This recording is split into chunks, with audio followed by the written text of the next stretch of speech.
Okay, folks, first of all, you're all very welcome. Sorry we're a bit late starting. That's the nature of the Irish way of doing things.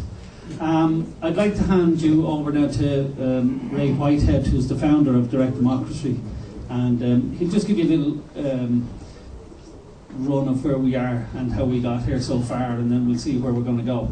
Thanks, folks. Okay, thanks, man. Now, how many people here were at the launch?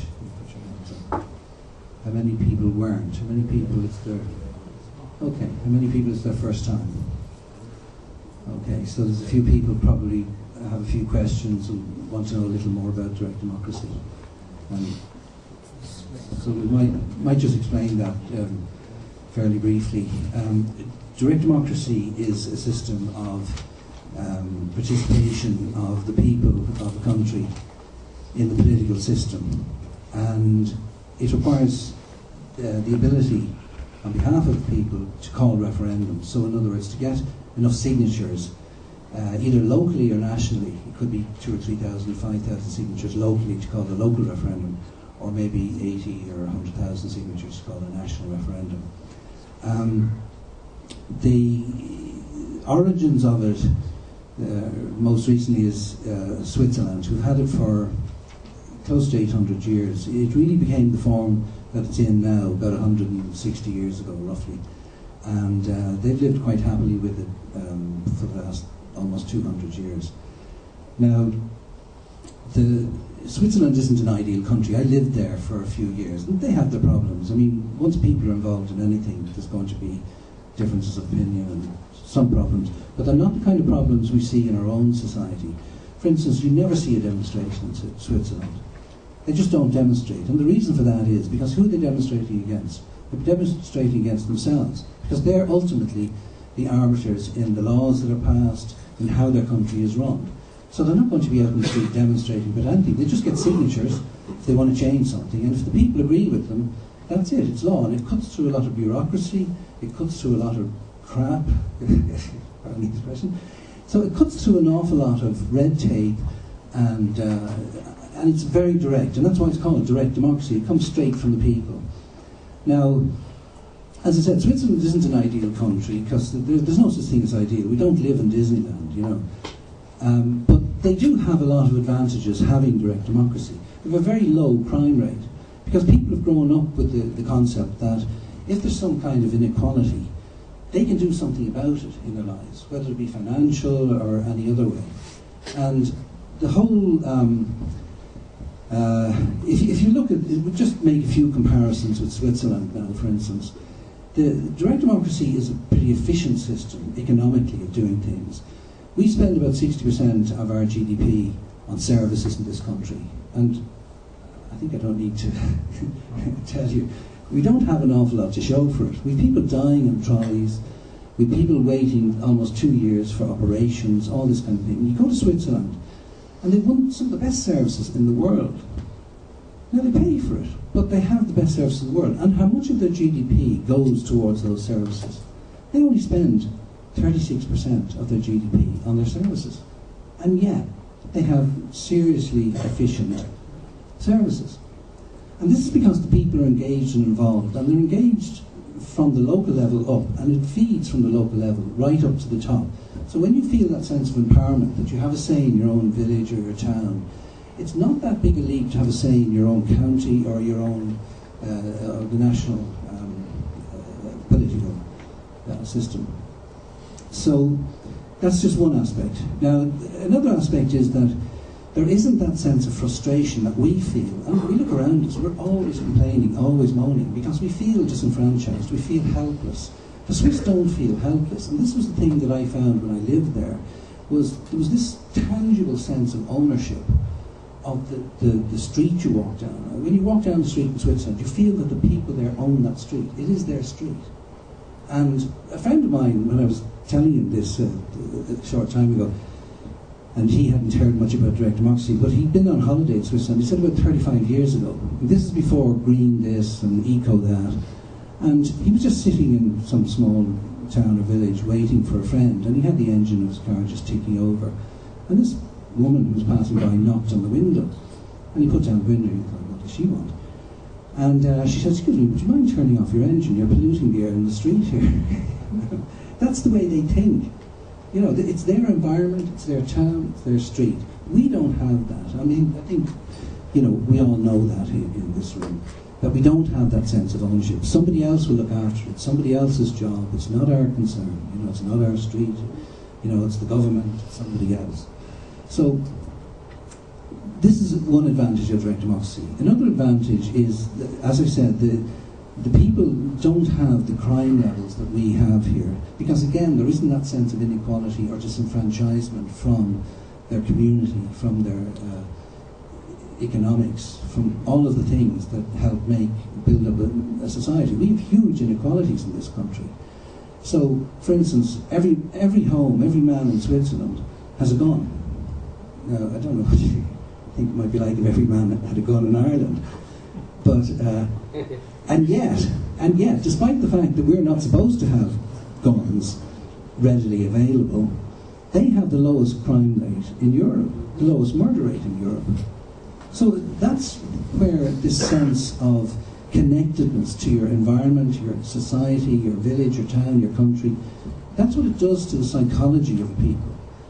It gives them that sense that they are not out of control in their own lives. So they have a much more balanced view of things. They're not aggressive by nature. They're considered boring people. And they're boring because everything works. There's nothing to complain about. People aren't begging in the street, demanding money from you. You're not going to come across gangs of drunken youths or any of that sort of thing. They have this sense of responsibility that they've just grown up with. And we need that in this country.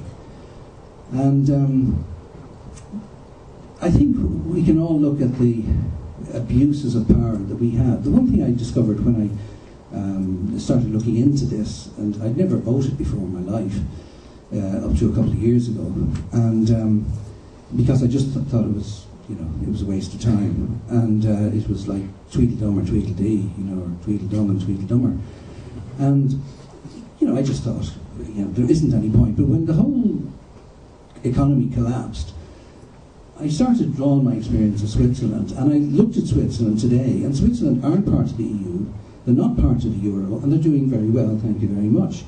Now, again, they've made a few mistakes. They tied their Swiss franc to the euro, which I don't think was such a great idea. But they're still doing very well, and they still have this sense that they're in control of their lives, and they can trade where they want, they can devalue their currency, they can opt out of that if they want to tomorrow. And that's the joy of being a direct democracy. You can change your mind if you think that something's not working. Whereas here, governments are not inclined to admit when they're wrong, and they persist and persist. They keep digging when they're in a hole. It's just stop digging, So the aim, I started this about 4 years ago, and it's been a bit of a journey, but we got here now. We're a registered political party. We had Ben elected as leader there a few months ago, and I think Ben does a great job, and probably most people here have been following Ben on YouTube and things like that on the internet. And so we had our launch there 2 weeks ago and got some press coverage, and we've been having huge success in terms of the response on the internet, the comment page of our website, our Facebook page, and all of this. And the fact that it's a freezing cold, sort of winter's night, if you like, people have come here tonight from all over Ireland. There's people from Donegal, from Cork, from Galway, all these sort of places, Sligo. And that's the level of commitment that people we're finding, towards what we're doing. There's huge enthusiasm for people to have that, have direct democracy, so that they can have a say in their own future. And there are so many things we can change as a people, so many things that we want changed and need changed. And with direct democracy, we can do that. So instead of going out and protesting like last week or whatever, 50,000 people marching through the streets, and I've actually seen 150,000 people march through the streets in 1976 or 7, completely ignored, forgotten about the next day. you know? So it's futile. You know, there isn't a mechanism for us to engage. The mechanism for us to engage is direct democracy. We need to look at the Swiss for this, and you know, how they've done it over the years. And it's not rocket science. And one thing I found when I started looking into this is that, and it surprised me, because we actually had this under our first constitution. In 1922, the founding fathers of the Irish Free State gave the people of Ireland the power of referendum. And they were very intelligent men. They didn't do that lightly. And they did it to guard against the very abuses of power that we see all around us now. So that we could step in. If the government were doing something that we didn't like, we could step in and change that, stop them doing it, or even fire them if they're not doing a good job, or they're abusing their power in some way. So if we can hire them, we can fire them. Why not? Or at least tell them what we want and prevent them doing things, abusing their power. And we've seen some of my favourite abuse of power at the moment is Hogan with his property charges. You know, a guy who's been elected by people turning around and telling them, if you don't do what you're told, I'll criminalise you. And if I can't criminalise you because the law won't allow me to criminalise you, I'll change the law in order to criminalise you. Now that sounds more like fascism to me than democracy. So, you know, we've lots of instances of this kind of thing happening in our society, and it has to come to an end. And it's time to put a stop to that and to take control of our own lives in an orderly way. We don't need a revolution where there's blood on the street. We need a revolution with a pen, where we just vote ourselves back into power. And we go from there, and we give that power back to ourselves. We call a referendum among ourselves to say, do we want to have this power of referendum back in our own hands? And I think if we got into power, the answer would be yes. And from that moment on, regardless of what we do or any other political party does in the future, they would be subject to the will of the people, which they're not at the moment. They don't seem to be anyway, not in my estimation. So this is the essence of direct democracy.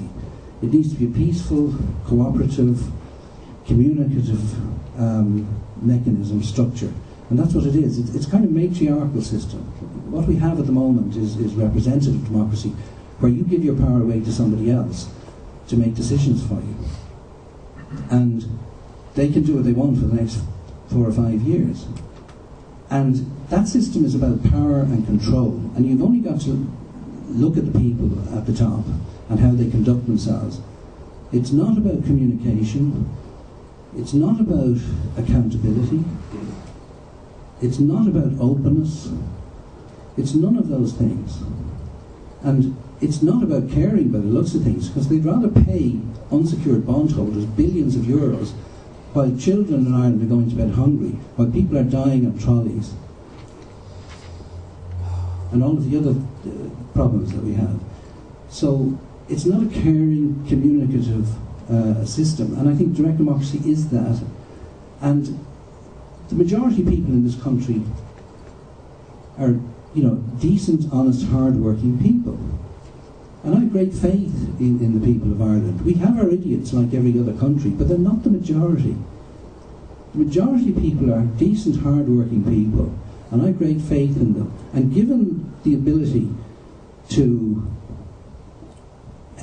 engage with the system, I believe we can change this country around and take control of our resources, our finances, all of these things.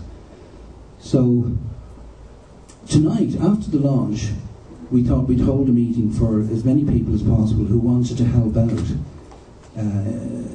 help us to grow as a party. We don't like the word party, but you know, we'd rather call it a political service, because that's what direct democracy is. It's, you know, the politicians are supposed to be serving the people. They're supposed to be civil servants, and really it doesn't feel like that. So, but we prefer to call ourselves a political service than a political party. And we would like people to come forward who will help us to grow and help to spread this idea around the country. And come the next election, whenever it is, whether it's next year or 3 years, that we will hopefully be ready to go into government with enough elected representatives. And there'll be representatives that are representatives of the people. We won't be dictating who should go forward for election. You know, as Ben says, we won't be going to Donegal and imposing somebody on them. The people will elect their own representatives that they trust to commit themselves to returning the power of referendum back to the people.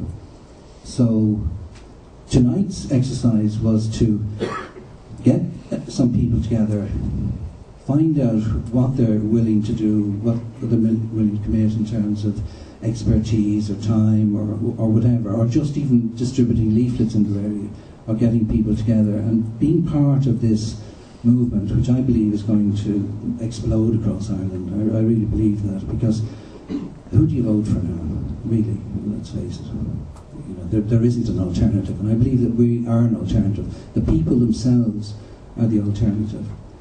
So I'll hand you over to Ben now again, and you can say a little bit more. Thanks.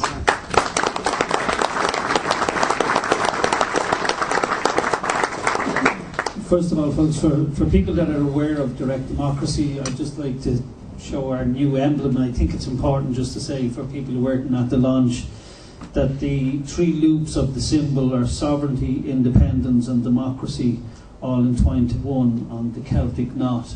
And that's what it stands for, so that's why we got that designed for us. Anybody who knows me knows that, being the age I am, which is 40, and the bat. Yeah, if you grew up like most of us, I suppose, here in this country, politics, to me anyway, I never liked politics, and I still don't like it.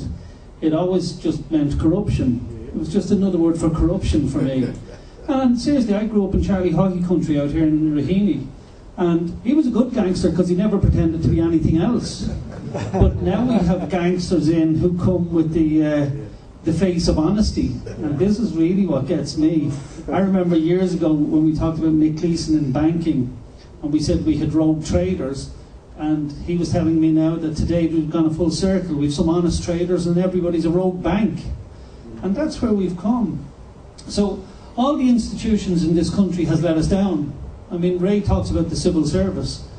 They're probably the biggest gangsters maybe in the country. And then we have the financial institutions who have screwed the people completely.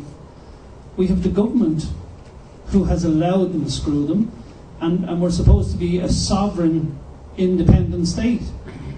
Then we have the banks, another institution that has screwed us. The church, another institution which has definitely screwed us. And because we do nothing about it, because nothing happens in Ireland, we stick our head in the ground and we pretend it didn't happen. And it's because of that attitude that has allowed maybe the rape and abuse of children to take place for maybe 20 years more than it should have done. And it's happening now in the financial industry. And if we don't tackle it, we will allow it to go on for another 20 years. So, unfortunately, I fight on all levels. I fight in the courts, I fight at the front gates when the sheriff's coming. And it feels like we're just trying to put out fires, but it's not actually having an effect in the country. I've met some lovely people on the way who've committed suicide. We're tackling the debts in the courts. You know, this, what would we call it, the bailing out of banks or stuff like that? Yeah. I mean, they tell us Ireland got a bailout. Well, Ireland didn't get a bailout. I have news for you. Ireland didn't get a bailout. Corporate, corrupt banks got a bailout, and we've to pay. Now, we're the only nation on the planet who are recognised as sovereign people in our constitution. There's no other nation on the planet recognised as sovereign people. And we are forced to pay back gamblers on a stock exchange, to the detriment of putting maybe food in our children's mouth. Does that feel like sovereign to anybody? You know, that's why Ray talks about civil servants, they're servants. But somehow the whole relationship has got turned on its head. And when Ray came to me about politics, as I say, you know, I told Ray this before, honestly, anyway, so he knows. When he used to be talking to me about politics, I used to put the phone down. And, you know, he waffles on a little bit, so I used to just come back and go, Yeah. And I used to say to my wife, it's him again, he's on about the politics. The only thing that really pricked my ear up about it was that when he actually told me that this direct democracy we had in our first constitution, and they removed it illegally. And then my ears pricked up to this, because I said to myself, how did they remove it? You know, and what did then direct democracy mean? And my first inkling, because I know how corrupt the system is, that if it's the first thing they attacked, that was my first clue that there must be something in it. And imagine that that's how we live our life here in Ireland, that you know if the government is promoting something, there's something wrong with it, and if they're trying to get rid of something, there must be something good about it. No, but that's the truth though, you know, and that's a fact. And it's an awful way to run a very small state. Now I keep saying to people, the two richest countries in Europe, for per capita in Europe, is Ireland and Greece in natural assets, okay, and natural resources. We are the two richest countries, so you couldn't make that up. No. And in a small country of just over 4 million, so we're slightly bigger to say than Manchester or Liverpool, okay? Imagine with all our oil, our gas, our fishing rights that were worth billions, and they're all gone. And I ask people, how much did we get for them? Nobody knows. We don't know how much we got for them. Now we should be like, say, the Arabs with the oil. You know, we should be a very rich people because of the assets we have. You know, I know we give out about the weather, and the one thing it does for us though, it gives us, well, it's supposed to give us clean water, John, right? We don't have much of that. But what it also does is it gives us very fertile land. We should be the organic food centre of Europe. Instead we pay farmers to leave fields bare, while 1 in 4 children go to bed hungry at night in this country. Is that me, or does it make sense? Does it make sense to anybody in the room? And then we talk about like our fishing rights, you know, and there's another issue that a man asked me to mention on the fishing rights, and I'll just go through it for a second. He asked me just to read this out. This is part about direct democracy, you know, where people need to get involved and come with the issues. He was talking about the square miles of Ireland. And I don't know if you remember from your school days, it was 32,000 square miles we were told. Well, he says that it's actually 10 times bigger. It's a vast region recognised by international law as belonging to the Irish state. And it amounts to 25% of the continental shelf. And this is known as Ireland's exclusive economic zone. He said the Department of the Marine Study outlines in graphic detail the vast reserves of oil and gas that are available for exploration within these areas. A reasonable economic value of these reserves put their value at €1,000 billion. The figure does not take into consideration other coal and mineral deposits that have yet to be evaluated. That is the important thing. In 2014, as a consequence of the Lisbon Treaty, that you got the answer wrong the first time, you remember that one? The qualified majority voting comes into effect in the EU. The EU, in effect, could impose a tax or other encumbrances on our exclusive economic zone, rendering its value useless to Ireland.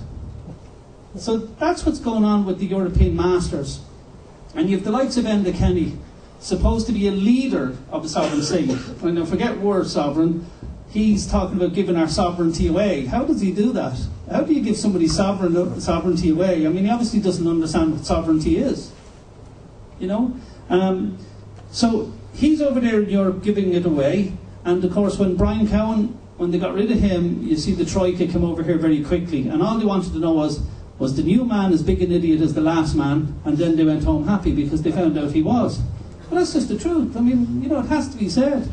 So this is the situation we find ourselves in now, that they have taken direct democracy out of our constitution. So we do not have the right to call a referendum. So no matter how many thousands we get on the street, we do not have a mechanism to get rid of the people in power. Now I remember Brad Carr and a few others singing from the same hymn sheet about not one red cent back to bondholders. Do you remember this?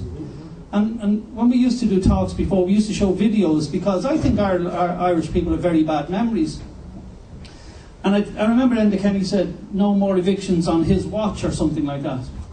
And I've met some lovely people from north to south, you know, who are no longer with us because they've taken their own lives because of this mess. And what was their crime? No, poverty is not a crime. but they have imposed the poverty on us. And these guys in Europe are still farting through silk, while our children are going to schools which are freezing cold. Now, I know there's a medical doctor in the room tonight from Waterford, and I've asked him would he just speak a few words, and he'll do that later on, just to say what the state of our hospitals are.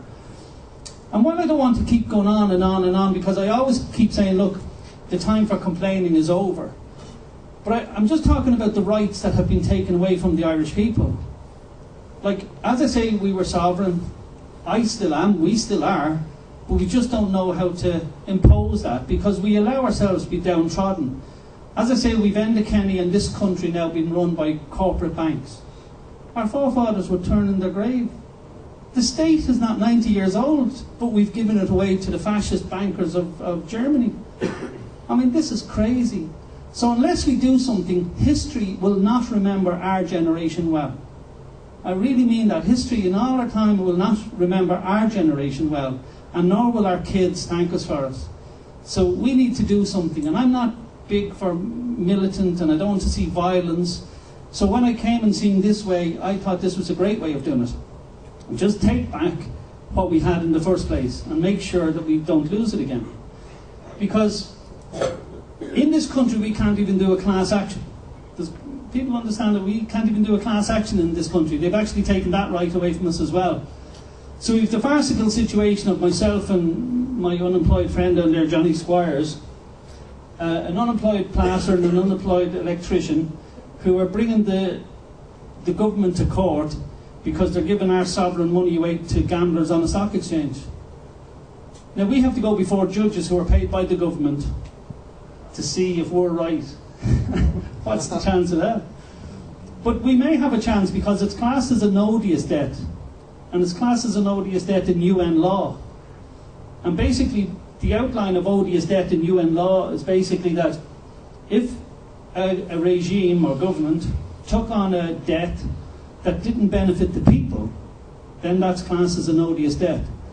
And not only should it not be paid, we should be able to get our money back, because the Troika or the IMF or whoever gave the fiat currency to pay it should have no real expectation of getting paid back for the loan they gave, because it is classed as an odious debt, and they should know better than an unemployed electrician. So without further ado then, I'll introduce Claire. Claire has vast experience in the political realm. She has travelled extensively around the South America continent. She has seen firsthand of what may be looming for us if we don't get our finger out and do something. And she's actually seen young children starve to death, and it's not something we want to see in this country. So we need direct democracy in this country. And as I say, the powers that be don't want it, for a very good reason. So we just need to get it back. We can do it in a very peaceful way. So that's my little spiel, and I'll hand you over now to Claire.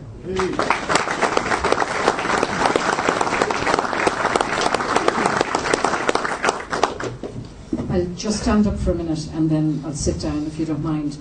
I became interested in the international monetary system because of my experience overseas. I watched children dying, and I knew there was something very, very wrong. I knew the monetary system was responsible for it, but I couldn't put my finger on how it worked.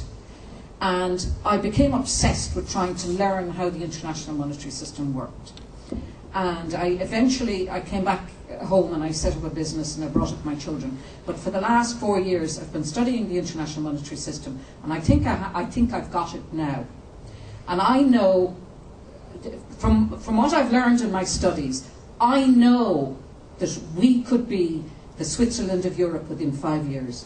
We could double our standard of living, and we could have the most prosperous country. I know it. I know what needs to be done to achieve that. I absolutely know we can do it.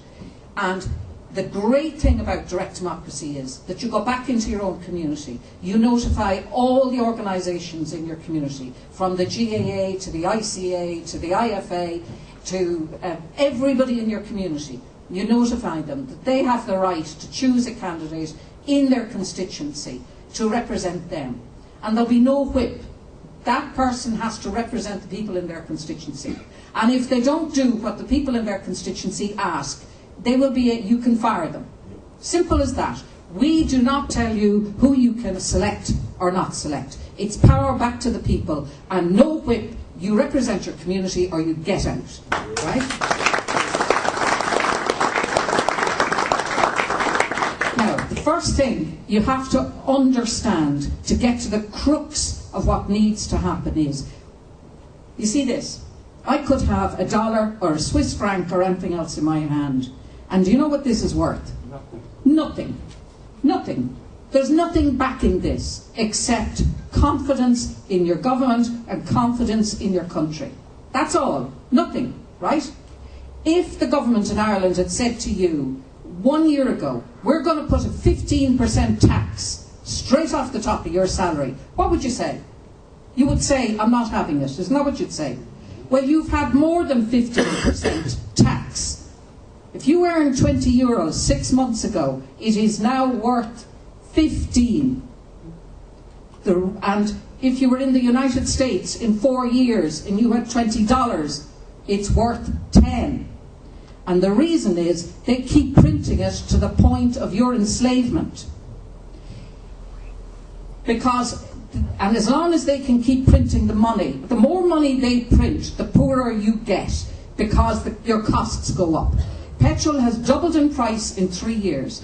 The wholesale price of flour has gone up 59%. The price of oil has gone up nearly the same. We're getting poorer and poorer, and we don't actually... it's difficult to put your finger on it. But the only way you can judge the value of what you're... You see, trade unions are making a huge mistake. Huge mistake. They're fighting about the volume of money. They should be fighting about the quality of money. And as long as they can keep printing this, you can buy less and less with it. And the key to understanding how we can have a prosperous country is to stop this debasement of money. So that when you earn 20 euros, 12 months later, you can still buy 20 euros worth. So, for those who weren't at the launch the other day, the people who were there, if you'll just excuse me, I want to read what I wrote, and I'd sit down to read it. And if you'll just excuse me, those who were at because we actually have solutions, right? We have, but you are the people who are going to come up with the solutions. We have ideas, but it's up to you to choose what you want to do and how you see yourself running the country. But I'll just read what I read out at the opening, if you don't mind. Okay? It'll only take us about 5 minutes. All right? We're here today to lay to rest our failed system of representative democracy. It failed to protect the citizens of this country from a crooked banking monster in September 2008. It failed because it was unable to unearth the real truth from the banking cartel, which at best misinformed the government about the nature and the extent of the then looming crisis. Never again can the decisions of September 2008 be repeated, because you would have had a vote and you would have said no. So it couldn't have happened under direct democracy. Direct Democracy Ireland believed the bailout is an odious debt under international law. The actions of the ECB and the Irish Central Bank could well be considered in law crimes of aggression against the people of Ireland. We believe that all interest and capital payments should be suspended pending an international legal review. To the drumbeat of economic deterioration, Angela Merkel last week explained her dream. It was all about big power shifts from democratically elected national parliaments to European institutions. The European Commission of bureaucrats and appointed politicians would become the actual government of Ireland, with executive powers over our budget and taxation. The European Council, composed of bureaucrats and appointed politicians, would become the upper chamber. I'll skip some of this. The EU spent 129 billion in 2011, and 5% of that budget has seeped through cracks and disappeared. The auditors have not signed off on the EU accounts in 18 years. Everybody thinks the Irish Central Bank is Ireland's central bank, and that the central bank works for us. The Irish Central Bank is part of a monopoly. The ECB, they do not work for you and they don't represent you, right? And when you understand that, then you can do something about it. The ECB and their central banks, which includes the Irish Central Bank, are nothing more than a banking cartel. And a cartel has only one purpose, that is to enhance and promote the interests of the cartel. When you understand this, you will understand you cannot be the beneficiary of their policies. And all money, 17 trillion, has gone into the banking system to prop up the banking system. None of it has gone into the general economy. None of it. This is not about you. This is not about building up the Irish economy or the European economy. This is about protecting the banks. Nothing else. And don't mind what the politicians tell you. They're lying through their teeth. It's all about propping up and protecting the banks. That's it. Nothing more. Right? Banks are terrified of deflation. Deflation actually works good for citizens because you can buy stuff cheaper and your costs come down. But banks hate it because they have to write off their losses, and they hate it. Right? In March 2012, Bank of Ireland purchased the Anglo-Irish Bank promissory note of 3.1 billion at 6.8% interest. The ECB allowed the bank to value this bond on their books as Irish sovereign debt. So what they did was, they took the promissory note, which is just a promise, it's not a legal obligation, and the ECB gave the money to the Bank of Ireland for mere 0%. Then they took that bond, they changed it to a sovereign debt, which means we're legally now responsible for it. And they charge all of you here 6.8% on that bond, right? So they change it from a promise to pay to a sovereign debt, which means you're legally responsible for it. They are laundering an illegal act, basically. That's what they're doing, right? DDI regard this type of bond transaction as part of the original odious debt. I'm going to skip some of this, okay, sorry. The Troika, through austerity, transformed in Ireland an economic decline into one of the most rapid economic collapses in modern history. The government said that they were successful in selling bonds in the open market. In September, they sold 500 million at 1.8%. What they didn't tell you was that it was 1.8% per quarter. They never tell you that. That was for 3 months, not for 12 months. So if you take 1.8% and you multiply it by 4. So when you're listening to the government, always listen very carefully to what they're saying, because they'll tell you 1.8% and you go, oh, that's great. We're getting money at 1.8%. And then when you read the fine print, it's for 3 months, right? Now, JP Morgan increased their exposure to Irish debt during this period. Now, what's significant, so JP Morgan bought those bonds is my suspicion, and I have a certain amount of proof. Now, you could say, well, it doesn't matter who bought them.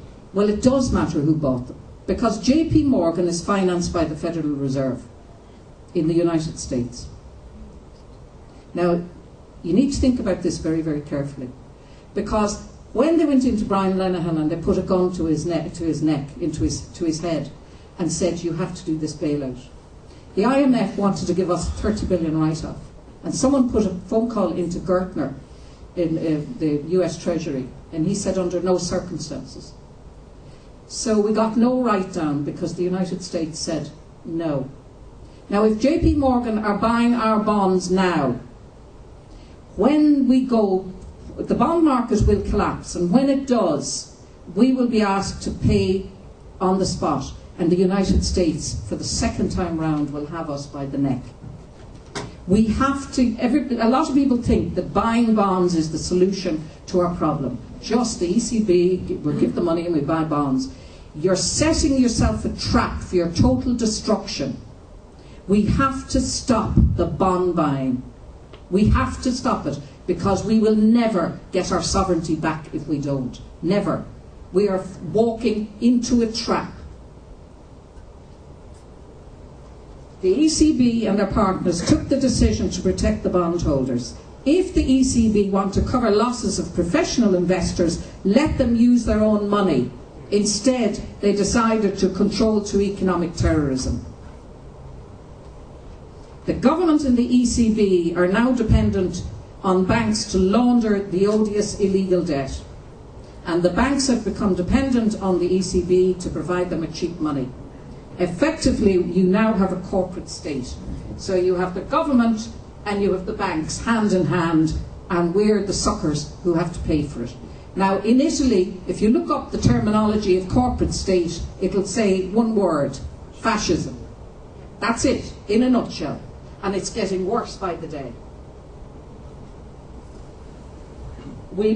As long as we, the people, are content to be lied to rather than face the disgraceful truth, those in power can maintain the status quo.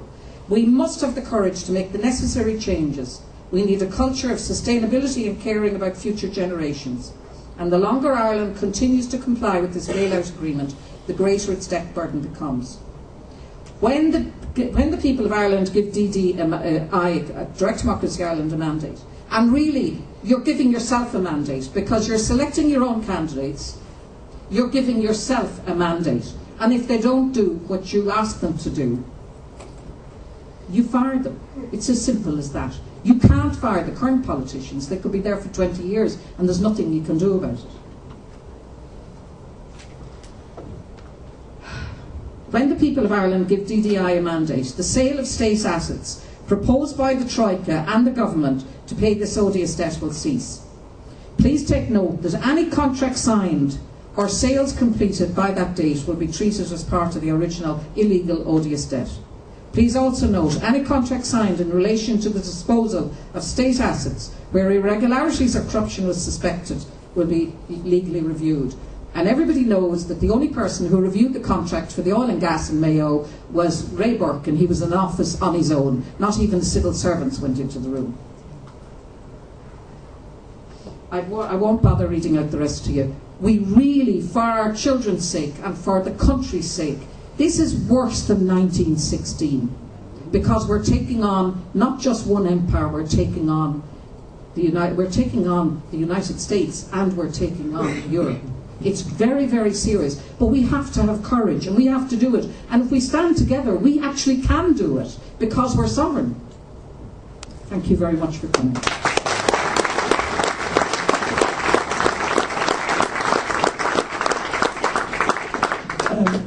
I will invite a few people up to speak, and obviously other people who want to speak, because I believe direct democracy should give us all a voice.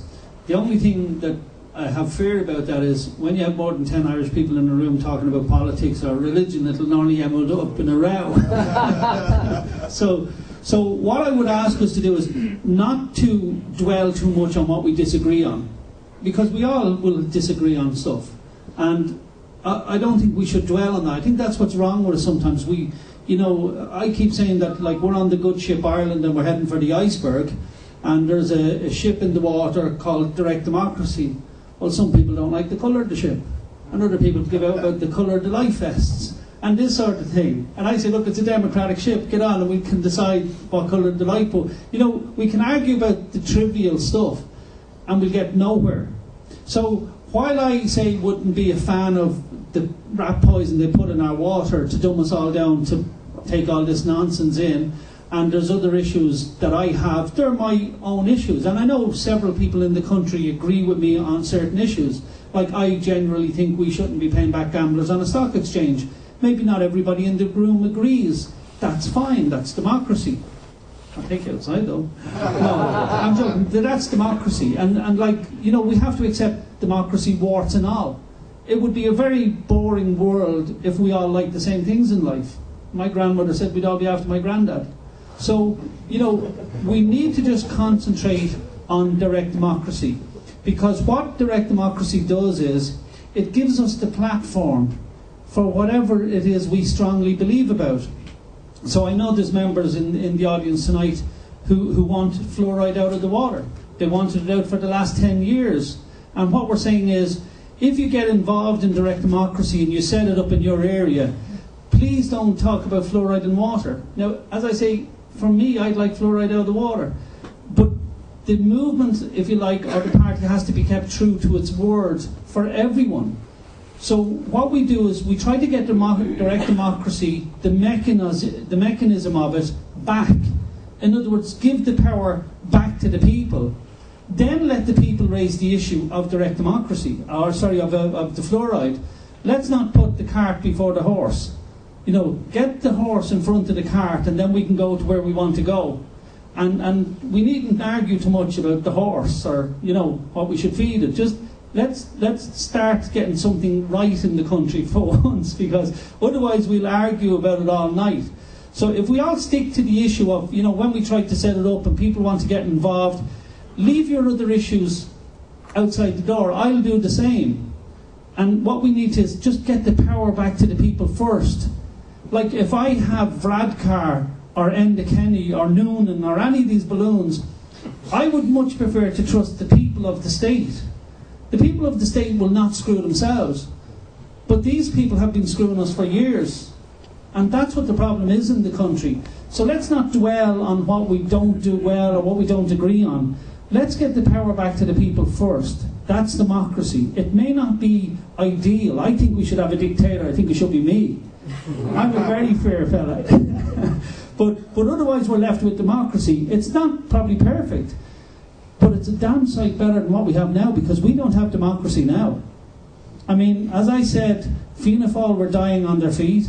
Fine Gael were saying the right thing, and we voted them in. What we have is a vote. That's not democracy.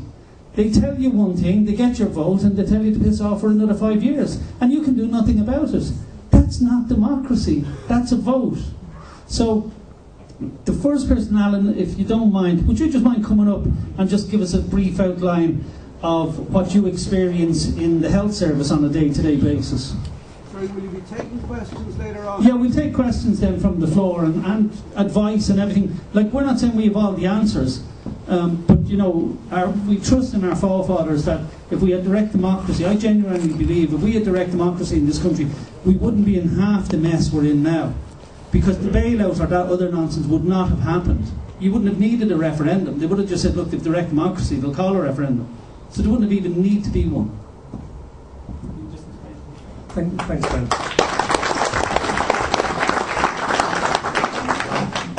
My name is David. I'm a GP in County Waterford, and I'm delighted to be here tonight. It's my first meeting, and I don't think it'll be my last.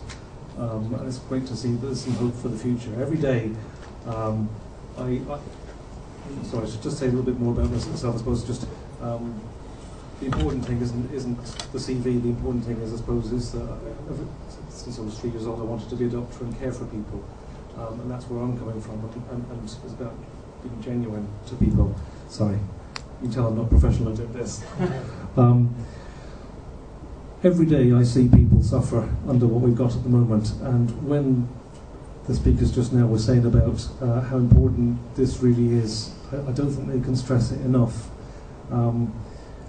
I see people every single day who are at their wit's end, the same as most of you probably do too. I see children who are hungry. I saw a mother the week before last, mother of 3 children who is a single mother. She's a single mother because the fella she used to be with put her in hospital twice, and so she's definitely better off being single, poor woman.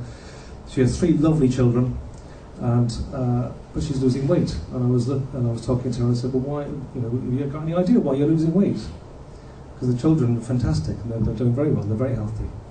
And she said, well, I have enough money to feed the children, and that's it.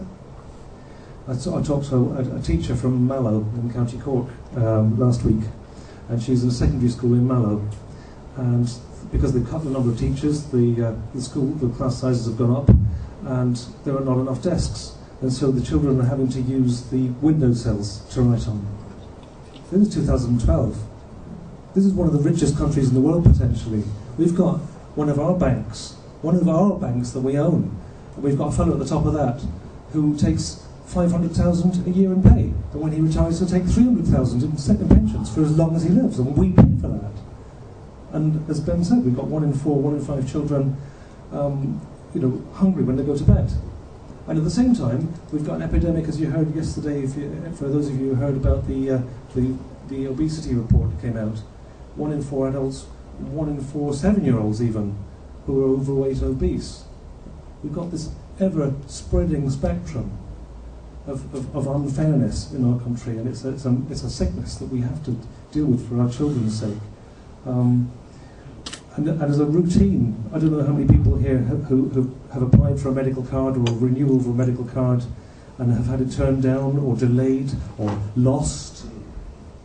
My experience with my patients is that they routinely, just like the American insurance companies do, they turn down pretty much every single claim that goes in. Not because it's genuine or not genuine, because it saves a little bit of money, because not everybody will appeal. And in fact, the sickest and the most needy people are the ones who are least able to appeal. And that seems to be what's happening to my patients, and I'm sure across the country.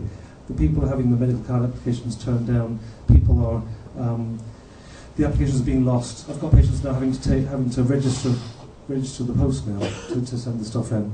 And it's for disability allowances and all of the other allowances. And I'll shut up in 2 seconds. Just to say, we really have a problem where I believe you're right. I don't think fascism is too strong a word at all. It's a bit out of vogue. But what we are seeing is a fascist state gradually, by stealth, by design, taking control of us all for the sake of very few. And I think it is time that we stand together and stop it.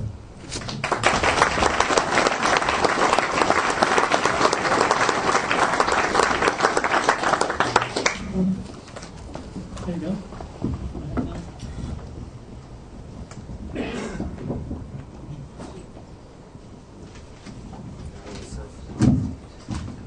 First of all, I just want to introduce myself. My name is John Fortune. I am currently an unemployed, self-employed person, so you can take it where you can guess where I was coming from.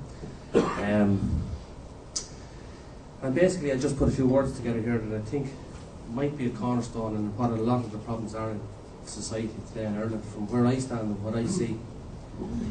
I just want to talk for a few moments about our ethics and what they mean to the overall thing, and where are our ethics.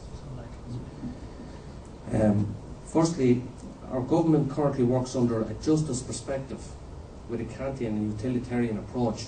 Now what that actually means is it's the greatest good for the greatest amount of people. Moreover, the utilitarian approach develops individuals who can contribute to wealth creation in our country.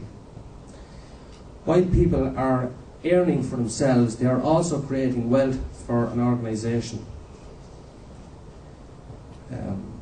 With every flourishing organisation, the government earns, which is in the form of taxes paid and direct profit making in the case of government organisations. Consequently, every organisation shares the nation's responsibility of achieving monetary gains. The educated people in our country help in earning money through a means of living, which is the greatest good for the greatest amount of people, according to a utilitarian approach. Now, all that sounds good and probably worked very, very well in the beginning when society was very, very different to what it is today. However, it has very large weaknesses which scourge the most vulnerable people in our society. In fact, one might say it in itself is responsible for producing all minority groups in the first place. Imagine, our homeless. Just imagine that our homeless needing an address to claim basic social welfare entitlements. Self-employed people who put so much into this fantastic country, finding out that they've no entitlements when they go to claim social welfare. You could go on forever. I mean, look at the way they're treating the students at the moment with the college grants, the disabled, the health system, mental health, suicide, and many, many more minority groups in Ireland. Now, notably, it is the role of the government to protect the most vulnerable people in our society, especially in this current economic climate and crisis, as the recession has left a profound impact on society and more people are living in poverty and income inequality. Consequently, I believe that there is a better way, which is the care ethics model, where everybody is treated equal and as an individual with no social exclusions or minority groups. In addition, with care ethic approach, it is society's responsibility to home the homeless, to support the self-employed in their times of needs, to eliminate social welfare queues, to care for our elderly instead of isolating them, to give free education and freedom of information to everybody. Furthermore, if we've got the best doctors in this country, then surely we're entitled to the best free healthcare system in the world. Now, while Direct Democracy Ireland's immediate objective is to restore the provisions for direct democracy, and with this in place, we the people can and will provide, will decide the course for our country and our destinies. We can only do that if we have the correct ethical approach. Direct democracy has great core values such as inclusiveness, transparency, honour, justice, vision,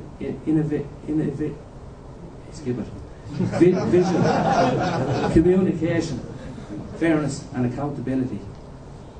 And it would be a terrible shame to tarnish all of these admirable qualities by painting them with a dated, unfair, unjust, justice-based perspective. Surely it is time for change, where good enough is no longer good enough unless it's good enough for everybody. Thank you.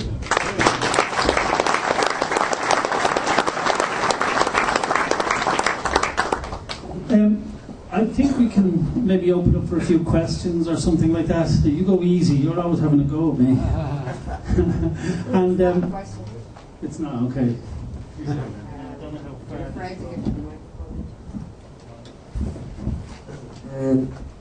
First of all, I'd like to say that I think direct democracy has a definite chance of solving our problems. But I just want to plant a seed of a solution, basically, with regard to the financial situation. I'll say if the euro collapses, we'll need something ready to roll out, like several different options that you might put forward. And I just want to plant a little seed that a debt-free and an interest-free currency is absolutely essential, and it should be backed, I think, and it's just my opinion, backed by the population. So as the population goes up and goes down, there's more money in the pot, instead of gold or some kind of thing like that that we don't have, by the way. So if it's backed by population, then you've room for growth and thing, and then everybody gets. There'd be different things, like if you're a parent minding a child, the child is getting their money, and then you're getting money to mind the child. The older you are, it should be backdated so that you get all your money from the time you were born. That leaves people who are old being able to pay people to look after them properly, and so on. But like that could be, but a debt and interest free. That's all I want to say.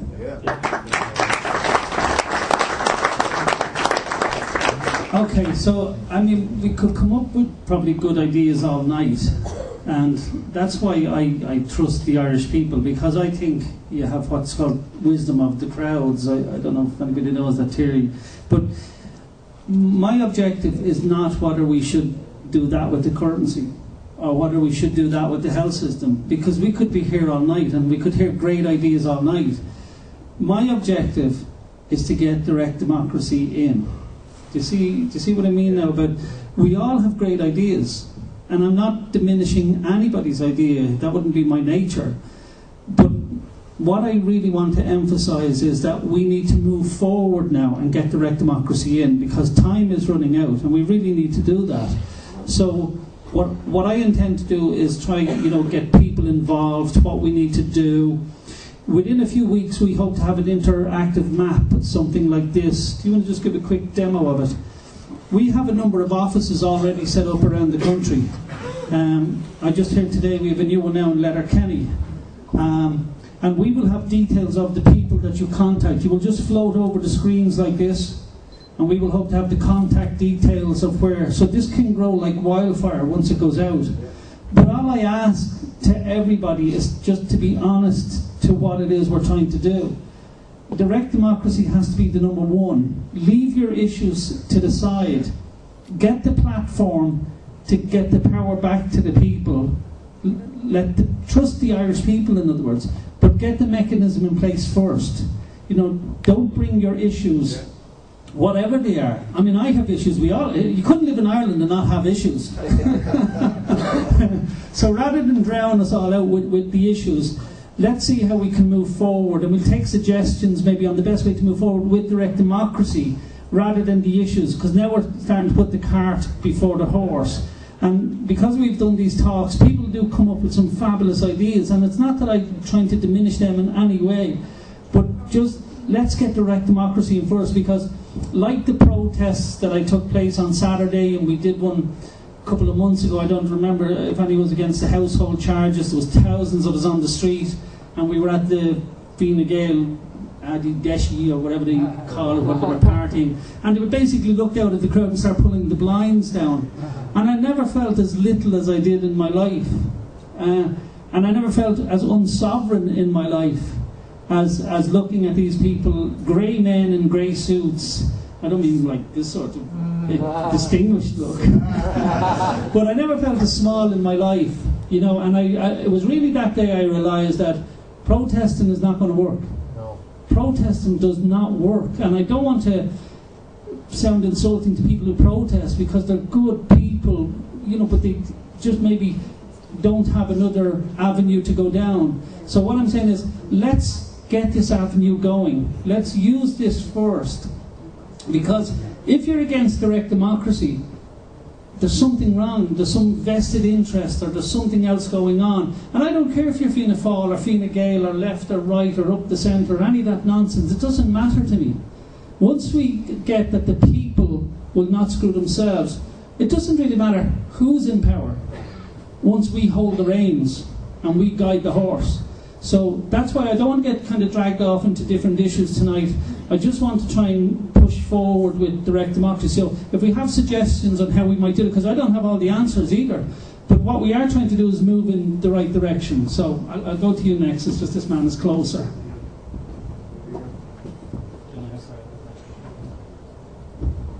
How you doing? My name is Ulson McPadden, and I came across the Direct Democracy website.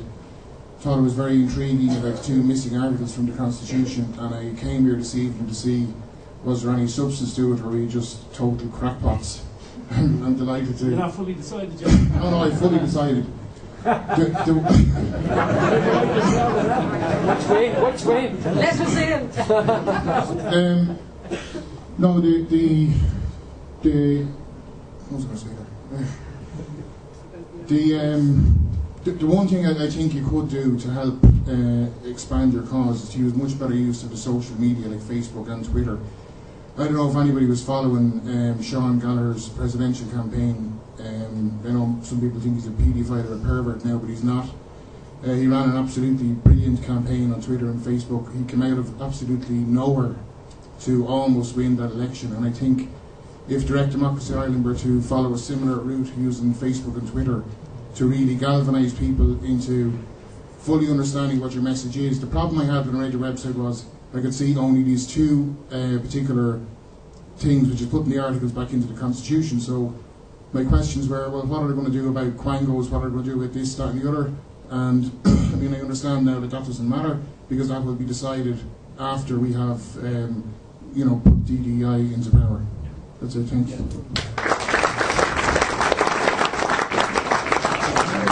Yeah, exactly. That's what I'm saying. That it doesn't matter what we're going to do about it, because once we get the mechanism into place, it'll be what you decide to do about it. So it doesn't really matter what I think. Like somebody asked me, what I think about this and what I think about that. It's irrelevant. It's irrelevant what I think. And imagine, like you've been told, it's irrelevant what Noonan thinks, or it's irrelevant what Enda Kenny thinks. You will decide. The people will decide. And that's where the power of this country is.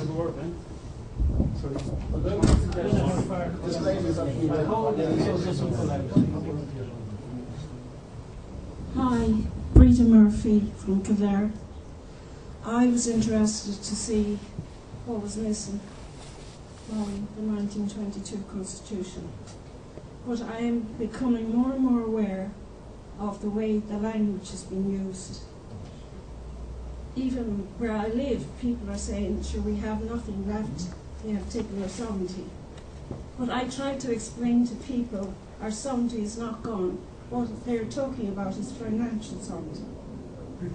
And I would say to people, be careful of the language used, because you will, I'm not saying you do it deliberately, but you will demoralise people if you say our sovereignty is gone when it's not, because language is a powerful tool.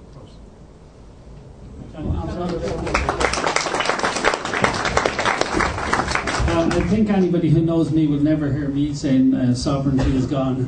Anybody who knows me in the courts or anything like that would certainly know that I'm a huge promoter of sovereignty. It's something that can never be given away. It's inalienable.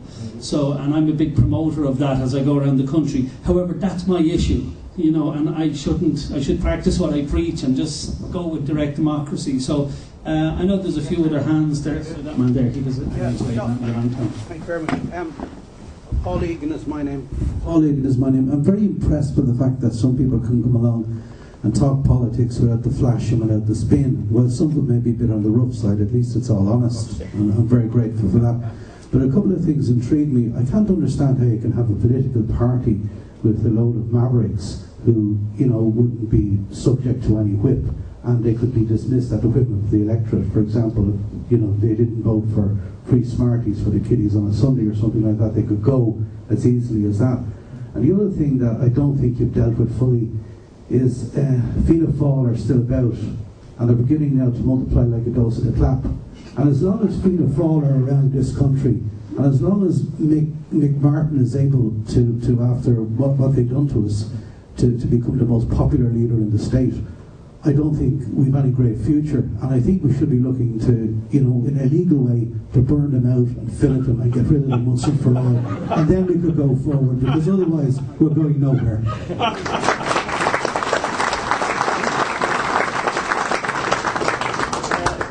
You're correct, and I don't pretend to be polished in any way whatsoever, nor do I have any great desire to be too polished. I'm looking at polished people for a long, long time, and the shit slips off you when you're polished, and none of it seems to stick.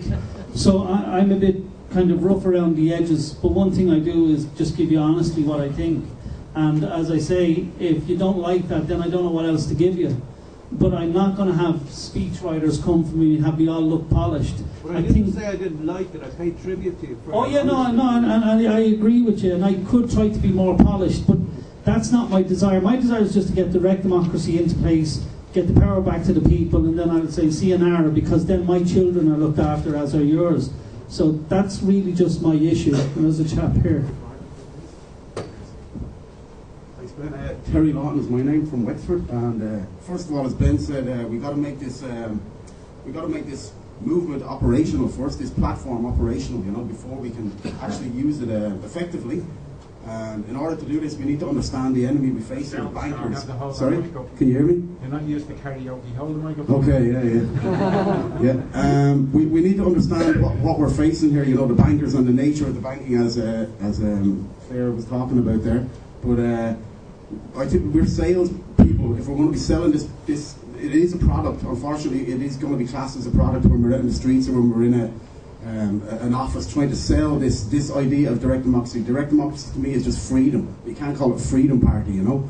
So we need to be able to explain to people that this is not a banker-controlled left-right fake political system that's been infiltrated. This is a real system. I do believe that from the bottom of my heart.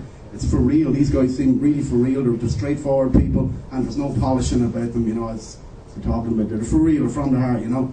But basically what I'm saying is we need to be able to explain to people that this stands out. How this stands out from other parties is that it is the people, it's the voice of the people, and just not gangsters, you know, finagling politicians that just keep on lying and lying and lying. So we're going to have to sell this as a product, and we got to get into the GAA, the ICA, and all that, like we were talking the last time, because these people have great marketing skills and communication skills. So we got to communicate with all of these big organisations around the country as much as we can. Yeah, touch base with all these people and just make noise. We can have a catch-on craze with this direct democracy all around Ireland. You know, I really believe that, and I'm going to be taken to the streets. I'm going to set up my own. I'll probably have to get a caravan on the quays of Wexford or something. I'm going to do it. I'm going to set up something in Wexford, and I hope everybody here is going to do it. We need one of these in every county in Ireland. Every county. We need many in every county, but we need at least one in every county. No bullshit, no shortcuts. We're in a fight for our lives here, folks. We're at crossroads in history. Okay, it's a very serious crossroads, and we can turn this health system into a paradise. It's up to us, and we really are in a fight for our lives. So treat every day like it's your last, and give this the best you got, man. You know, okay.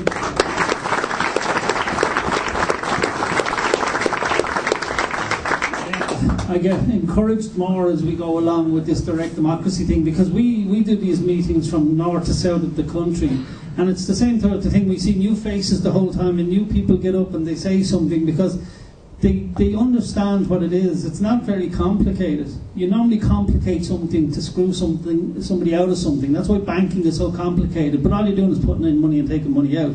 But it never seems that way. I think Austin just wants to talk about something practical that maybe we should do. And also, I think we should put a call out to people. Like, we're badly stuck for printers, people in offices, good marketing people, all that stuff. We're by no means the finished article. We know that. We're not going to come as any illusion to you. But we had to register and start doing it this way. I could have stood as an independent in Navan if I wanted to. But you're voiceless, you're powerless. And it's not an ego trip for me. So it was really to get this thing going. So Austin, I think, is going to talk about maybe a couple of things we can work on. Austin Byrne is my name. You might know my website is Awaken Longford. Some of you know it. That's my area. That's where I live. From a practical point of view, when you leave here and you go back to your own areas, what you need to do is get in touch with your local community groups.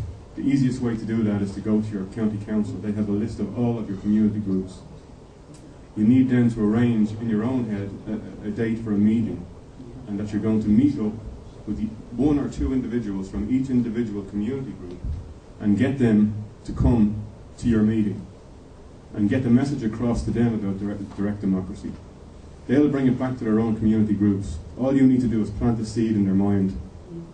You'll find very few people who can argue with the whole concept. It's too direct and it's too honest. From there, you just need to spread out. Make yourself the contact person for your county or for your town, depending on how big you're growing or whatever. We'll support you. Your contacts will be on the map. People will know how to get you. And just keep spreading the word. That's all I can say. That's what I'm going to do in Longford. This man is going to do it in Waterford. Wexford, you're all going to do it your own way. But the trick is to get into the county councils, use the infrastructure that's there because they have all the information. And they'll point you to the right people. Hey. Ray just gave out to me to say I didn't actually address your question right about the party whip thing. I should have actually said the party whip thing I don't think has served us well. However, we do need a mechanism in place to make sure this doesn't run off on some sort of crazy horse going in the wrong direction. So what I do say to you is, look, and I say it at every meeting, please, our first objective is to get direct democracy in. And if we find that some group is taking it in a different direction, we will have to slam that down. And whether that's party whip or not party whip, I don't know, but I'm just honestly saying that you're right. We have to have that in place. And then after that, if it's free Smarties for the children they want, that's fine. Because I don't know how you're going to get as many votes as you need to get a referendum, be it local or national. And if you do, then the people have decided, and good luck to you. So, do you know what I mean? So, I think you're right in saying that there has to be some sort of mechanism to make sure it doesn't run. So, and I say that to everybody honestly, that if one group is running off in a different direction where direct democracy is not the first goal, we will try stop that. But that's not the party whip system as I understand it. I think it's important just to have that in place. Sorry, Terry, you want to say? Yeah, I think we should pick a canvassing date and hit one county, and everybody here knock at the doors of that county or that constituency and get the word out that way. That's all I want to say. Yeah. You know, then hit another county after that, you know? Yeah. Maybe Yeah, well, what I was going to actually say, wouldn't it be great if there was a by-election soon? Because remember, the length and breadth of the country, we have groups of people like you who understand that something's wrong and understand the system is broken and it only works for the very few. So we have them in all counties, and we have huge promises from people that if there is a by-election in a certain area, we'll all go, even if it's not our area, and absolutely bamboozle it. Imagine if we actually won a seat out of these gangsters' hands that had it. That would really make waves. Now, I'm not suggesting we should do the breaks of any sitting TD to call a by-election. Wink, wink. No, but you never know what will happen. I'm not wishing anyone dead, honestly.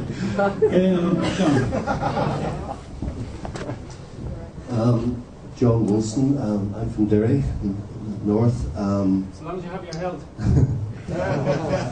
Just a very short point. Like some people, like there was some speaker there a few months ago who said, like I'm here and I'm maybe hearing this for the first time, as some other people are hearing this for the first time. And I would say to you something just very simply: what is the alternative? That's really what you've got to ask yourself. Think 2 or 3 years down the road, 4 or 5 years down the road, and think of the other parties that are out there. What is the alternative? Mind if I just say something? We are 4 or 5 years down the road. Yes. That's it. Yeah. We're down 5 years already, and we don't have enough. This is the alternative here. Yeah, so I've seen it in the north. I've seen parties in the north who have been champing at the bit. Let us in, let us in. We haven't had power yet. We'll be different. Some of them are here as well in the rest of Ireland. A range of different parties. They're saying, look, we'll do it different. I've seen in the north, and it's just more of the same. Largely because they're just parties, they're just the same type of structure as the parties that are in there existing at the moment. And the same will happen with these other political parties. This is different. This deserves a chance. This could work, not because of these guys, but because of us. We can make it work.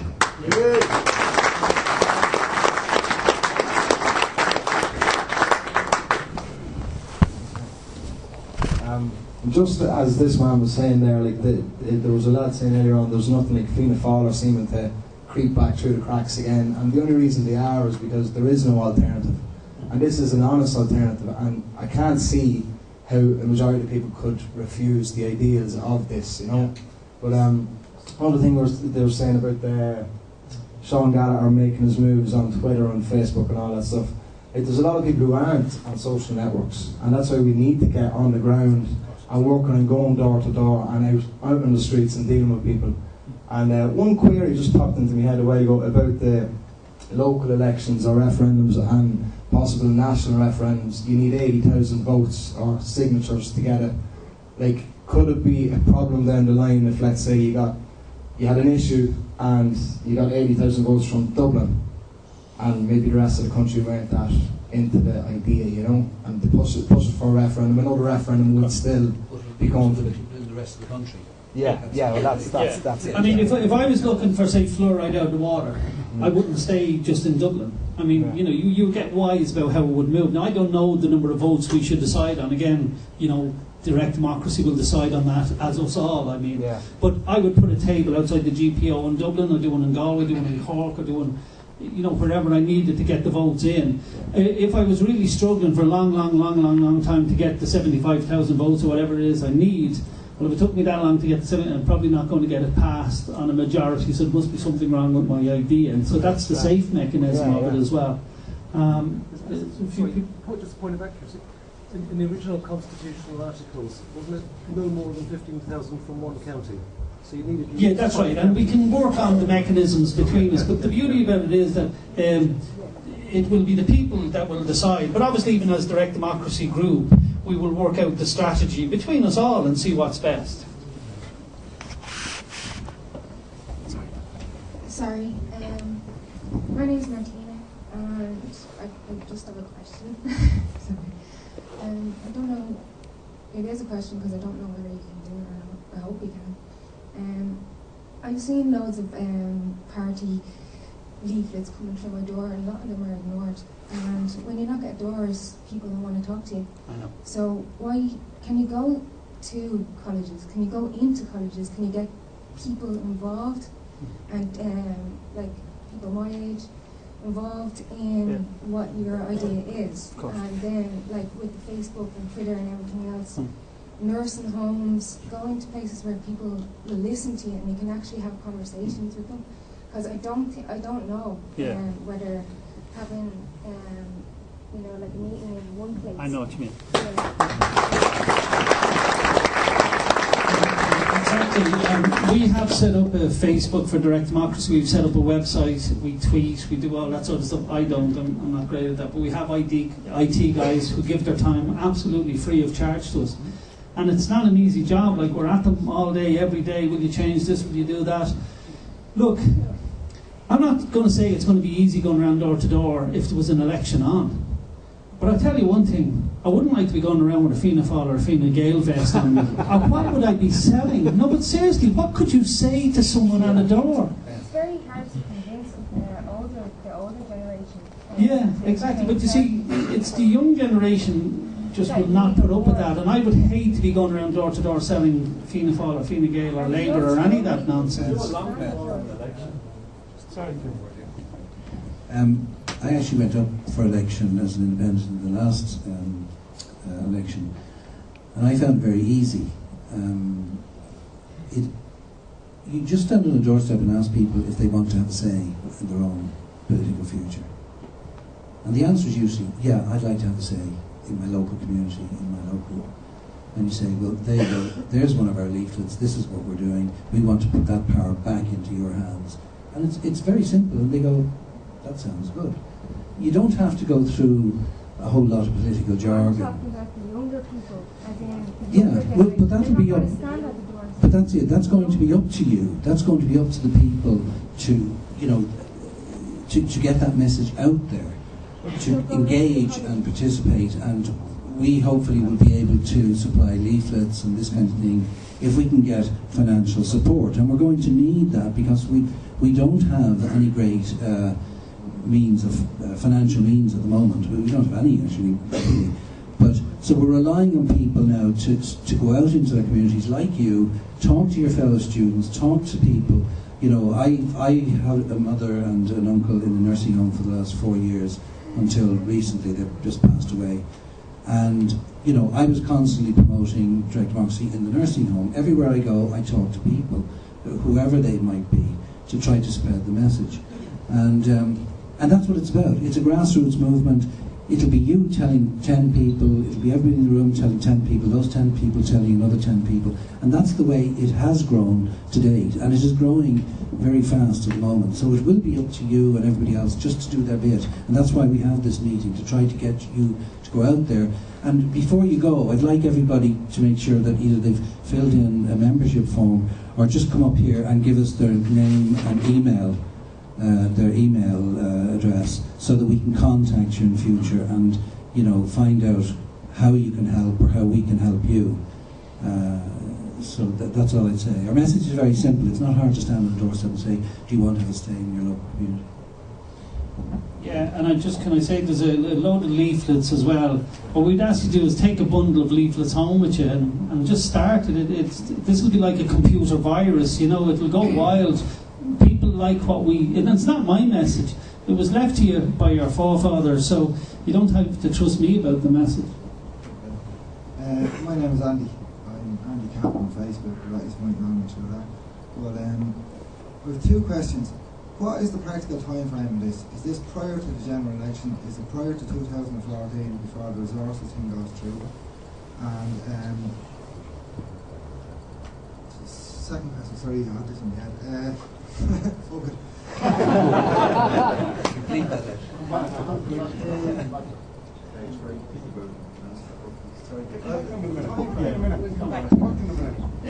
We don't have a time scale on it, obviously. I mean, if there's a by-election, obviously we'll be ready for that. If there's a general election, we hope to be ready for that in certain areas. We probably won't be ready in other areas.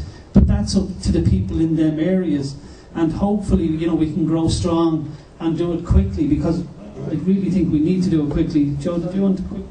Yeah, I just wanted to say a couple of things that I would look on as being missed out here is that I nearly got sick there last week when I heard Fianna Fáil were coming back up in the ratings. Now, being non-political and having got involved in the last couple of years, and in actual fact, I went to a meeting just before the last general election to Athlone to form a new political party, and 35 people turned up. And the reason for that was that we all looked and there was an alternative. Fine Gael were there and Labour, and they were the great saviours. And then I have to say myself and Conor were involved in the Sean Gallagher campaign. But what you have to remember is that we have Fine Gael, Fianna Fáil, Labour, Sinn Féin and the whole lot of them, but they are only dividing in the region of something like 50% of the electorate, because that's all that are turning up to all the elections.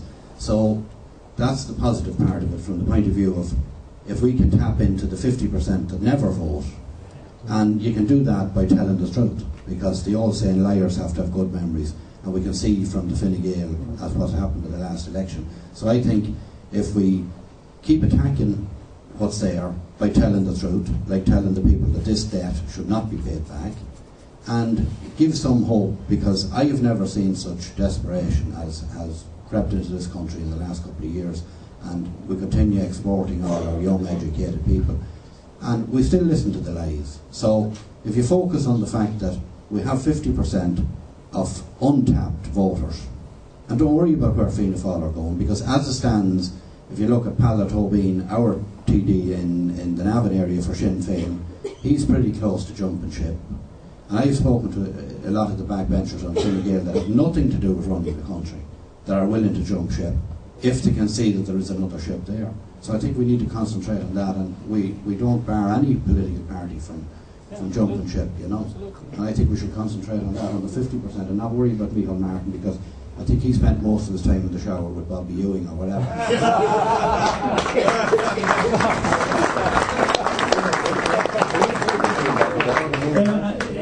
You're right about the 50%, and even the 50% that vote, from my experience of voting, and I'm sure a lot of you might agree, is that you vote for the lesser of two evils. You don't vote because someone is a leader or they stand out or what they're saying is great. You're just thinking, which one is going to shaft me less? I mean, what an awful way to pick leaders for your country. So that's a disaster, I think, anyway. I think you had your hand up here for a while and then the chap. Hello there. Bernice McKeever is my name. The immediate, I won't call it a problem, but perhaps something to overcome is that we're trying to cross a divide and get not just the people who kind of always come to these kind of meetings, but the other side as well, like middle class, I suppose not middle class, I suppose housewifey, kind of try to do their best, think they should vote yes all the time, those kind of people. And you're saying about people not taking their own issues to the fore when they're trying to canvass for the party, but the question you will always be asked by those kind of people and others is, so what's your policy? And do you actually have a basic policy document, or just the concept of direct democracy? Because if you don't have a policy, if you were to have to take over, say if there were an election in 6 weeks' time or something, we have to go in there and take over the policy reins of the country. And you can't just say, oh, well, hang on, we'll have a vote now and let's see what everybody thinks. Like, you have to do it immediately. Yeah, no, of course. No, of course you're right, but the problem is, you see, when you start a political party is that do you get all your policies up and come out and preach it to you, then it's not direct democracy, or do you start direct democracy and then put policies forward between us all when we get like settled? Like, we had to start somewhere. So our first start was to get enough people to sign up around the country to give a good demographic so we could register as a political party. So then we honestly come out and said, look, we're not the finished article by any means. Obviously we have some policies that are on our website, but we wouldn't come here and preach to you what our policies are and then tell you that's direct democracy. So, you know, you're right on that, but we're caught between a rock and a hard place at that time. Just at this time now, we're caught between a rock and a hard place. But we will get there, and we have some policies, but they will need to be then voted on by a majority of the people then within the party. But we're just not strong enough for that yet, and it would be disingenuous for us to come with too many policies. But we do have some. Claire wants to address them. Yeah, I just wanted to say, out of curiosity, I had a look at the Fine Gael website to see what they said on natural resources. right? Well, what an eye-opener. 6 lines. We might consider participating. Well, that means they gave it away. Wow, we can do better than 6 lines, I'm sure.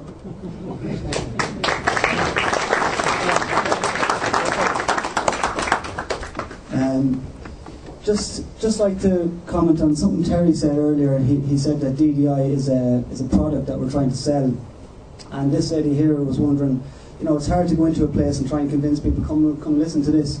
It's easier if they would come to us, if they hear about it. And there's some high-profile people out there now that do have a love for Ireland in different areas. Like, for example, there's Max Kaiser in the financial world, who's very well respected. There's Gabriel Byrne, who has fallen out with the current regime here, but would be a good ambassador for tourism, maybe for Ireland. So I wonder, seeing that it is going to be hard, I imagine, for DDI in the current media system we have to get any sort of coverage, it might be a good publicity stunt maybe to invite some of these guys to be advisors to our ministers in time, like when they, but just as a publicity stunt basically, because them guys will get coverage.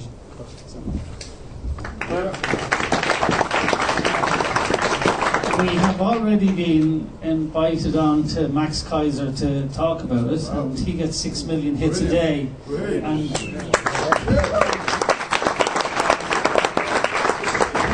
Johnny is about to throw something at me because Max Kaiser has been on to me to get in touch, and we've just been so busy just this week with the courts and that we were supposed to do it this week, but I promise, Johnny, we get it done. This week he asked you. Don't mind that. Look, I'm going to give you the political spin on this now. You'll have to speak to my secretary. So, we are working on all them issues, and obviously, you see, we had to put so much work into this to get where we are today. Now we'll take it to the next step, and that's why we're involving all you with all these good ideas. But Max Kaiser is one that we have done. I don't know if anybody was at Gerard Celente in Dublin at his talk, and he was on Ireland AM, and he was speaking about direct democracy, and he is a real ambassador for direct democracy because he sees it in the States as well. And my wife was watching him on Ireland AM, and she was, "Ray, you've got to see this guy, you've got to see this guy." So we went and seen him, and he was on to Max Kaiser and Alex Jones that night live. They did a live feed, and he said, the Fighting Irish are back. He said they're actually starting direct democracy. So that was good. So it's starting. We'll get there, but we are starting. Sorry, I know this man's just waiting ages. Sorry about that. Ben Niall here from South Donegal. Ben, we're kind of missing the point here on what I think is we need to, as you said at the very start here, is focus more on the structure of it, like as opposed to what we're talking about here. Yes, exactly. We need to get in each county one person. Yeah. Do you know what I mean? And then, but the thing about it is that I think is that we're kind of falling back on the old party structures type of thing. What we need at the infant stage is for you being the head of the table, for want of a better way of saying it, to lay out a structure as such, so that then can be handed to the rest of it. Just one other thing is, you see when you go to when this thing goes to Dáil Éireann, there's a question for you, right? When you go to Dáil Éireann, what about this oath? What way does that stand? When you take an oath to go to Dáil Éireann, like, What is the oath? What is the oath? That's it. I don't know. They never tell me about it. But is it not to the Queen Lizzie, like? I just think I won't take that out. But you see, the people will decide whether we take that out or not, won't they? I certainly wouldn't take that out to Lizzie. So I mean, that would be a nonsense. Imagine a load of us being elected from direct democracy. If you has to take the oath, I mean, that'd be a nonsense. Focus upon With the structures that we hope to do, look, we may as well set it up in constituency basis. Yeah.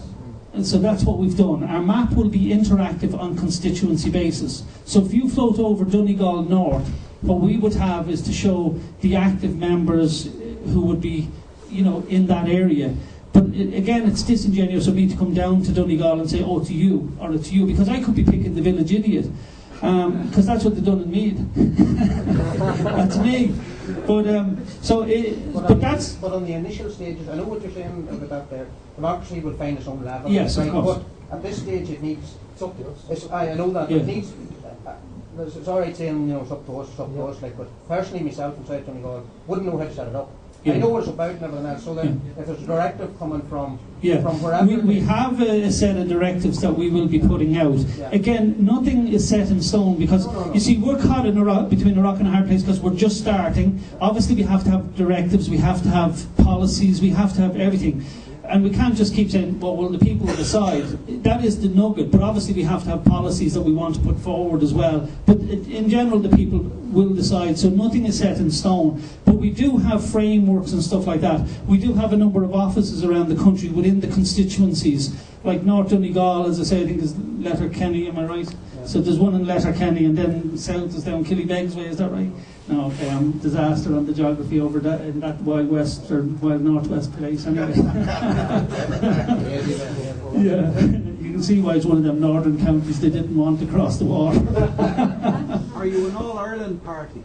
Yes, we are, because there's people in the 6 counties who want to get involved. So I think it'd be disingenuous of me to say, oh no, you can't get involved because you're from the 6 counties. I don't think that would be right either. Yeah, yeah. Sorry, and I'll go back over there. I'm sorry. Thanks, man. My name is Martin Doyle. I'm just back from the States. I've set up a voluntary housing association because, as you know, there's 136,000 families need housing around the country. We're a holistic party, so there's a holistic fairs group that run around the country. I think it's important that we take a table at each of these fairs, places like the RDS or whatever. And that's one way of getting the message out there, as well as Twitter and social media. Of course. Yeah, thank you, yeah.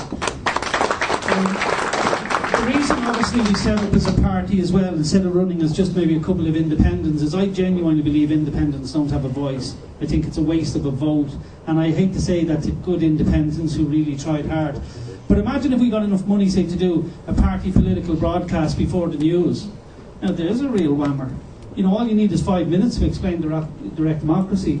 It's not rocket science. But I know people because, like, as I say, politics gets caught in my throat because it still means criminality to me. You know, I still haven't got over that hurdle yet.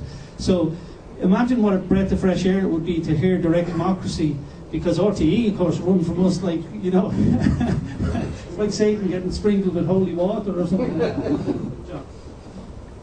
Hello, how you doing? I've done this 100 times, I get nervous every time.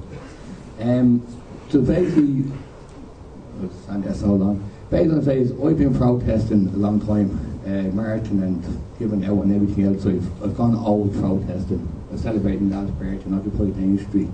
And I find over the years, an awful lot of people get you disheartened in what you're doing. They tell you you're mad and you haven't a clue and you're not going to get anywhere. I have family members who still tell me I'm mad. They are suffering due to austerity, and I'm mad out protesting. I'm mad sleeping on the streets of Main Street and stuff like that. And all I want to say to people here is, you come from everywhere in the country today, and if you really believe in it, go for it and try and make it work. This here is a baby, this is only crawling, and people are saying, well, 5 years past already, it's going to be 5 years time. Babies don't grow overnight. Babies take 20 to children, 20 to teenagers, and what it could take us 5 years, 10 years, 15 years for this to grow, for this to get anywhere, for this to be recognised. And I would say, believe and you will achieve, and this will work around Ireland.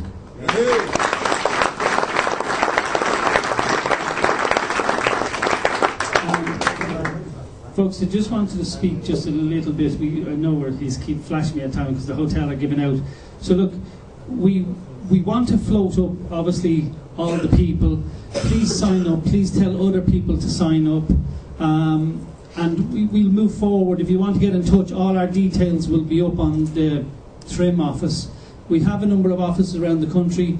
Look, even if you can give 2 hours one evening a week at one of the offices, just as an information drop-in centre about direct democracy, that's, you know, hopefully that's not too much to ask, that, you know, you may reap the benefits very quickly from direct democracy in this country.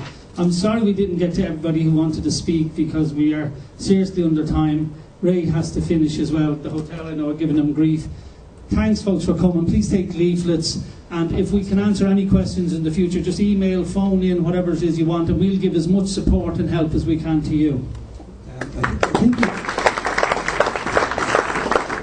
think we might convene in the bar or somewhere, so if anybody has questions for Ben or myself, we can chat there, because we're on a kind of a time limit.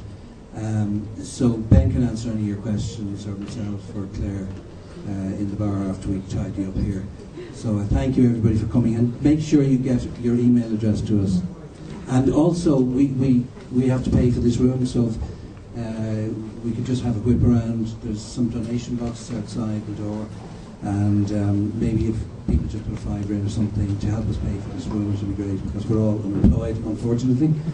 So thank you very much for coming.